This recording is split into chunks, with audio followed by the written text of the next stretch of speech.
ગુજરાતમાં હજુ પણ હીટવેવની આગાહી છે। સાયક્લોન એક્સપર્ટ ચિરાગ શાહે આગાહી કરી છે કે ગ્લોબલ વોર્મિંગથી દર વર્ષે સતત હીટવેવ વધી રહ્યા છે। મેના અંતમાં વાવાઝોડું ગુજરાતના દરિયા કિનારે ત્રાટકશે। અલ નીનોની અસરને પગલે ચોમાસું વહેલું આવવાની શક્યતાઓ છે। રાજ્યમાં ભવિષ્યમાં ઓછો વરસાદ, નહિવત વરસાદ, ભૂગર્ભ જળ સંગ્રહ અને પાણી બચાવવા વરસાદી પાણી સંગ્રહ જરૂરી છે। ચિરાગ શાહ દ્વારા આગાહી કરવામાં આવી છે।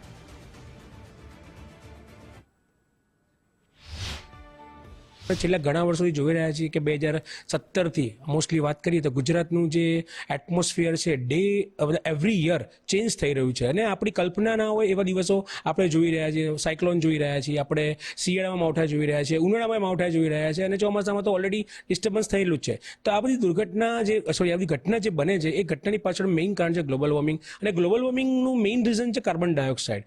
વિશ્વ સ્તરે અત્યારે કાર્બન ડાયોક્સાઇડનું પ્રમાણ એટલું બધું વધી ગયું છે અને જે 500 ppmની ઉપર આપણે ક્રોસ થઈ ગયા છે અને એ કાર્બન ડાયોક્સાઇડના કારણે જે આપણો બરફ છે, જે એન્ટાર્ટિકાનો ગ્લેશિયર છે એ ઓગળી રહ્યો છે અને એ ઓગળવાના કારણે શું થઈ રહ્યું, દરિયાની સપાટીમાં વધારો થઈ રહ્યો છે। હવે દરિયાની સપાટીમાં વધારો થવાના કારણે દરિયાનું તાપમાન પણ વધી રહ્યું છે।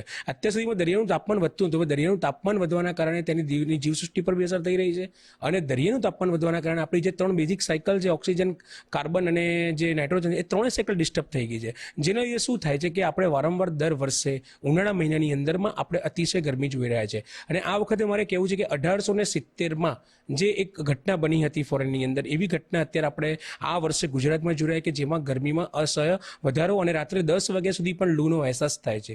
આની પાછળ જે મૂળ પરિબળ જે ગ્લોબલ વોર્મિંગની સાથે સાથે જે આ હીટ વેવ થઈ રહી છે એમાં આપણી આખી ક્લાઇમેટ પેટર્ન ચેન્જ થઈ રહી છે। એ ક્લાઇમેટ પેટર્નની વાત કરીએ તો અલ નીનો અને લા નીના આપણે બધા એનાથી પરિચિત છીએ। તો હવે આ વર્ષે પાછું અલ નીનામાં સ્વિચ ઓવર થઈ ગયું। જો આપણે હમણાં જ ગયા વર્ષે લા નીનામાં આવ્યા હતા અને હવે પાછા અલ નીનોમાં આવી ગયા છે।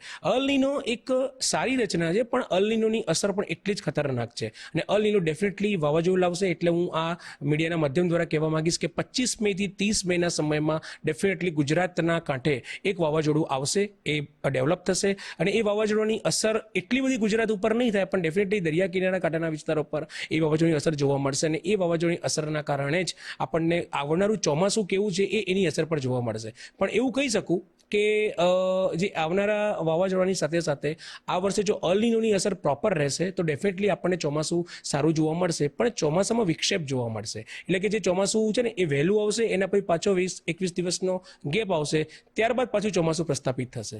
પહેલું સેન્ટેન્સ બહુ જોરદાર આપ્યું છે કે બને એટલે ડીઝલ અને પેટ્રોલનો ઉપયોગ ઓછો કરો। એ તો ભલે ચલો આપણા આર્થિક સંકટ માટે એમણે કીધું છે પણ ખરેખરમાં એની પાછળ એક પર્યાવરણનો મેસેજ છે કે પેટ્રોલ અને ડીઝલના વધારે પડતા ઉપયોગથી અને વ્હીકલ જે વધી ગયા છે એના લીધે એટલો બધો એટમોસ્ફિયરમાં કાર્બન ડાયોક્સાઇડ વધી રહ્યો છે અને તમે જુઓ અત્યારે ઇન્ડિયાનું પોપ્યુલેશન આપણે 140 મિલિયન ક્રોસ થઈ રહ્યા છે। તો આ પોપ્યુલેશનની અંદર આટલા બધા વ્હીકલ પોલ્યુશનના કારણે જે ગ્લોબલ વોર્મિંગની અસર થઈ રહી છે જેના કારણે આપણને આ બધી ક્લાઇમેટિક પેટર્ન, ક્લાઇમેટ ડિસ્ટર્બન્સ જોઈ રહ્યા છે।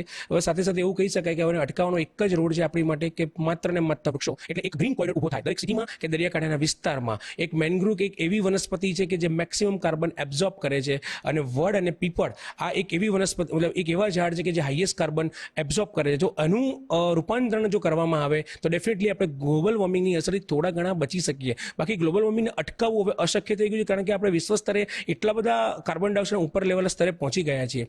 સાથે વાત કરું કે ચોમાસું જો અલ નીનોની અસર સારી રહેશે તો ડેફિનેટલી ચોમાસું સારું રહેશે પણ જો અલ નીનોની અસરની અંદર મેં તમને હાલમાં કીધું કે જે વાવાઝોડું આવવાનું છે ને વાવાઝોડું આવ્યા બાદ જો અલ નીનોની અસરની અંદર જો ચોમાસામાં પહેલા 2-3 દિવસની અંદર વરસાદ, જૂનના ફર્સ્ટ વીકમાં વરસાદ થઈ ગયો તો ડેફિનેટલી આપણને અલ નીનોની અસરના કારણે ચોમાસામાં વિક્ષેપ આવશે અને એવું બની શકે કે ચોમાસામાં ક્યાંક એવું બને અતિવૃષ્ટિ થઈ જાય, એટલે કોઈ એક શહેરની અંદર વધારે વરસાદ પડી જાય અને બાકીના બધા વિસ્તારની અંદર એટલો બધો સહેલો સામાન્ય કાં તો નહીવત રહે।